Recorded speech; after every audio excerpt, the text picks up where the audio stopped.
स्वागत है आज आपके अपने इस YouTube channel JMS tuition centre में। मैं पंडित रमेश कुमार आज की इस वीडियो में लेकर आए क्लास 10th का फिजिक्स का चैप्टर 2, जिस चैप्टर का नाम है प्रकाश का अपवर्तन। चलिए, इसे बहुत ही सारे महत्वपूर्ण प्रश्न पूछे जाते हैं, तो चलिए इस वीडियो में हम जानेंगे कि कौन कौन ऐसा ऑब्जेक्टिव महत्वपूर्ण प्रश्न है और उसका उत्तर क्या हो सकता है। चलिए ठीक है, देखते हैं।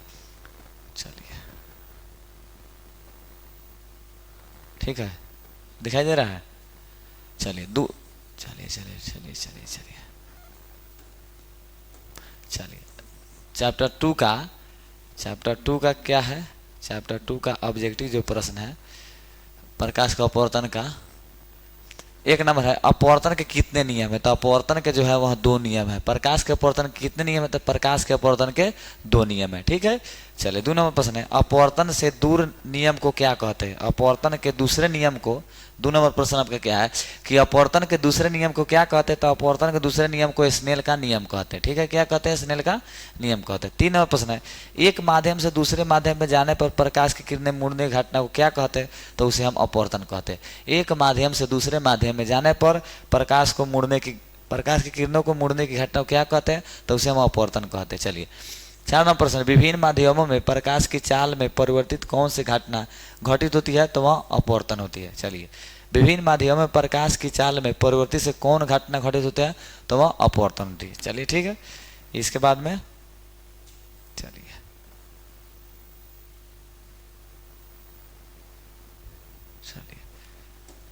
5 नंबर प्रश्न है कि अपवर्तन की घटना किस माध्यम में होती है। अपवर्तन की जो घटना होती है किस माध्यम में होती है। तो अपवर्तन की घटना होती है वो पारदर्शी माध्यम में होती है। कौन माध्यम में, पारदर्शी माध्यम में। ठीक है, चलिए इसके बाद में आपका अगला प्रश्न है। ठीक है, आ रहा है इतना पर क्या बुरी। ठीक है, 6 नंबर प्रश्न है कांच किस प्रकार का माध्यम। तो कांच जो होता है वह पारदर्शी माध्यम होता है। ठीक है, कांच पारदर्शी माध्यम। 7 नंबर प्रश्न है प्रकाश की सबसे अधिकतम चाल किस माध्यम में होती है। प्रकाश की सबसे अधिकतम चाल जो होती है वह किस माध्यम में होती है। तो वह निर्वात में। चलिए ठीक है, प्रकाश की अधिकतम चाल किस माध्यम में। तो निर्वात मतलब हवा में। 8 नंबर प्रश्न है कांच के आयताकार स्लैब में निर्गत किरण किससे समानांतर होती है। कांच के आयताकार स्लैब में निर्गत किरण किसके समानांतर होती है। तो वह जो होती है वह आपतित किरण के समानांतर होती है। किस किरण के, आपतित किरण के। 9 नंबर प्रश्न है निर्वात में प्रकाश की चाल तथा किसी माध्यम में प्रकाश की चाल को अनुपात के क्या कहते हैं। तो माध्यम का अपवर्तनांक कहते हैं। ठीक है, निर्वात में प्रकाश की चाल तथा किसी माध्यम में प्रकाश की चालों के अनुपात को क्या कहते हैं। तो माध्यम का अपवर्तनांक कहते हैं। ठीक है, 10 नंबर प्रश्न किसी माध्यम का अपवर्तनांक किस पर निर्भर करता है। तो किसी माध्यम का अपवर्तनांक जो होता है वह प्रकाश की चाल पर निर्भर करता है। ठीक है, चलिए 11 नंबर प्रश्न सघन माध्यम का अपवर्तनांक होता है तो ज्यादा यानी कि अधिक होता है। सघन माध्यम का अपवर्तनांक जो होता है वह अधिक होता है। इसके बाद में 12 नंबर प्रश्न विरल माध्यम का अपवर्तनांक होता है तो विरल माध्यम का कम होता है। सघन माध्यम का अपवर्तनांक अधिक होता है यानी कि ज्यादा, और विरल माध्यम का कम होता है। चलिए ठीक है, चलिए 13 प्रश्न किस माध्यम का घनत्व अपवर्तनांक सबसे कम होता है। किस माध्यम का अपवर्तनांक घनत्व सबसे कम होता है। तो होता है वायु का। ठीक है, 14 प्रश्न वायु का अपवर्तनांक होता है तो वायु का अपवर्तनांक 1 होता है। ठीक है, वायु का अपवर्तनांक 1। 15 प्रश्न बर्फ का अपवर्तनांक कितना होता है। बर्फ का अपवर्तनांक 1.31 होता है। बर्फ का अपवर्तनांक 1.31। ठीक है, चलिए 16 प्रश्न जल का अपवर्तनांक कितना होता है। तो जल का अपवर्तनांक जो है 1.33 होता है। 1.33। 17 प्रश्न एल्कोहल का अपवर्तनांक कितना होता है। तो एल्कोहल का अपवर्तनांक जो है वह 1.6 है। कितना होता है, 1.36। एल्कोहल का अपवर्तनांक कितना होता है। तो एल्कोहल का अपवर्तनांक जो होता है 1.36 होता है। चलिए ठीक है, इसके बाद में 18 प्रश्न केरोसिन का अपवर्तनांक यानी केरोसिन तेल का अपवर्तनांक कितना होता है। तो उनका अपवर्तनांक होता है 1.44। केरोसिन तेल का अपवर्तनांक कितना होता है। तो केरोसिन तेल का अपवर्तनांक होता है 1.44। 19 नंबर प्रश्न बेंजीन का अपवर्तनांक कितना होता है। तो बेंजीन का अपवर्तनांक होता है 1.50। बेंजीन का अपवर्तनांक कितना होता है 1.50। चलिए 19 नंबर प्रश्न के बाद अब देखते हैं 20 नंबर प्रश्न को। 20 नंबर प्रश्न कह रहा है कार्बन डाइसल्फाइड, कार्बन डाइसल्फाइड का अपूर्णांक कितना होता है, तो उसका अपूर्णांक जो है 1.63 होता है। कितना होता है? 1.63। 21 हीरा का अपूर्णांक कितना होता है, तो हीरा का अपूर्णांक 2.42 होता है। हीरा का अपूर्णांक भी यही प्रश्न है, हीरा का अपूर्णांक कितना होता है, तो हीरा का अपूर्णांक 2.42 होता है। 22 नंबर प्रश्न है, विरल माध्यम में प्रकाश की चाल क्या होती है, तो सघन माध्यम की अपेक्षा अधिक होती है। विरल माध्यम में प्रकाश की जो चाल होती है सघन माध्यम की अपेक्षा अधिक होती है। 23 नंबर प्रश्न, टिंडल प्रभाव प्रकाश की कौन सी परिघटना को प्रदर्शित करता है। टिंडल प्रभाव प्रकाश की कौन सी परिघटना को प्रदर्शित करता है, तो वह प्रकाश की किरणन को प्रदर्शित करता है। ठीक है, चलिए 24 नंबर प्रश्न है, क्रांतिक कोण किस माध्यम में बनता है, तो क्रांतिक जो कोण होता है वह सघन माध्यम में बनता है। 25 नंबर प्रश्न, क्रांतिक कोण पर विरल माध्यम में बना अपवर्तन कोण कितना होता है। क्रांतिक कोण पर विरल माध्यम में बना अपवर्तन कोण कितना होता है, तो 90 डिग्री होता है। कितना होता है? 90 डिग्री। चलिए 26 नंबर, मरीचिका का क्या कारण होता है, तो पूर्ण आर्थिक परिवर्तन। चलिए इसके बाद में नेक्स्ट प्रश्न देखा जाए 26 के बाद में। चलिए 27 नंबर प्रश्न है, प्रकाशीय तंतु में कौन सी घटना होती है, तो प्रकाशीय तंतु में पूर्ण आंतरिक परिवर्तन होता है। प्रकाशीय तंतु में कौन सी घटना होती है, तो उसमें पूर्ण आंतरिक परिवर्तन वाली घटना होती है। 28 नंबर, लेंस किस प्रकार के पदार्थों से बनता है, तो लेंस जो है वह पारदर्शी पदार्थों से बनता है। आप पारदर्शी से बनेगा तो दिखाई नहीं देगा।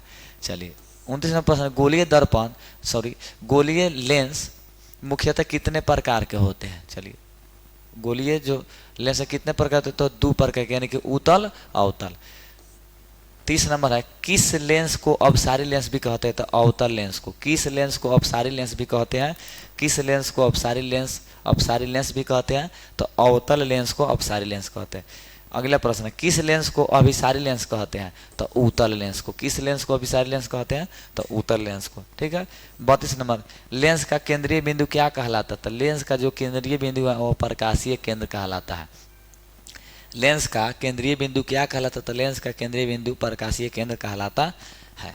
ठीक है। चलिए 33 नंबर प्रश्न, लेंस के कितने फोकस होते हैं, तो लेंस के जो होते हैं वह 2 फोकस होते हैं। लेंस के कितने फोकस होते हैं, तो लेंस के 2 फोकस होते हैं। ठीक है। चलिए इसके बाद में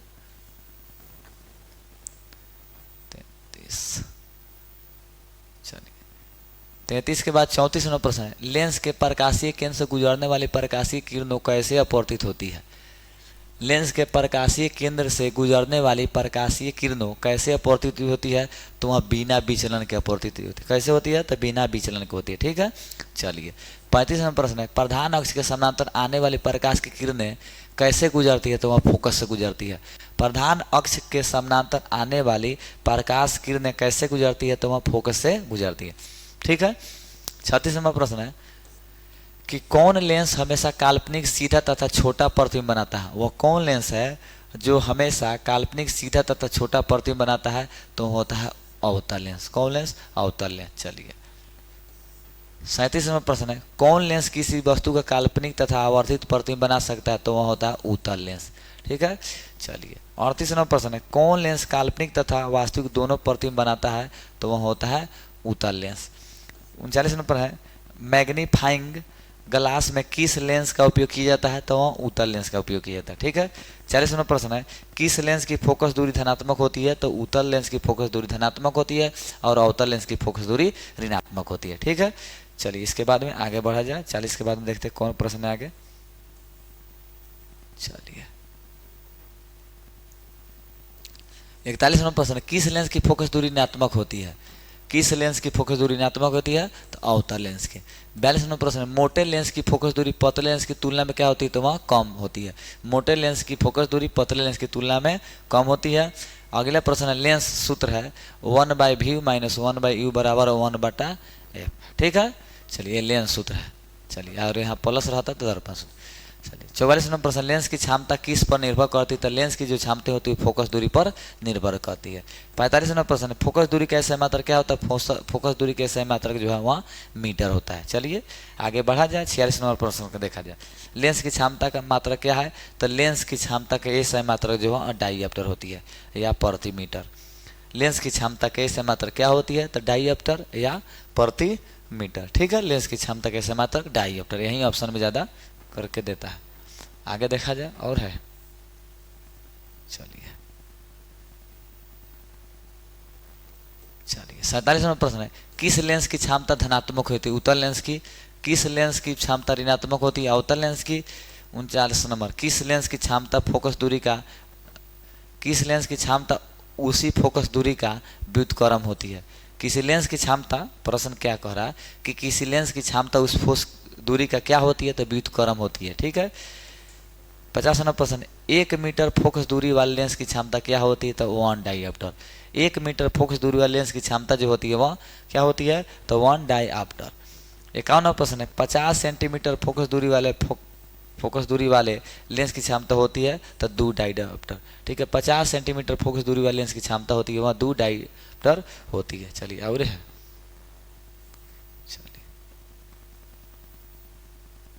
चलिए ये तो था क्लास 10th के फिजिक्स का चैप्टर 2 जिसका नाम था प्रकाश का अपवर्तन। इस वीडियो को आपको देखना अच्छा लगे तो अपने दोस्तों के पास शेयर करना है। चैनल को सब्सक्राइब नहीं किया तो चैनल को सब्सक्राइब किया करना है। इस वीडियो के बाद मिलेंगे एक फिर से अगले नए वीडियो के साथ, तब तक के लिए जय हिंद जय भारत।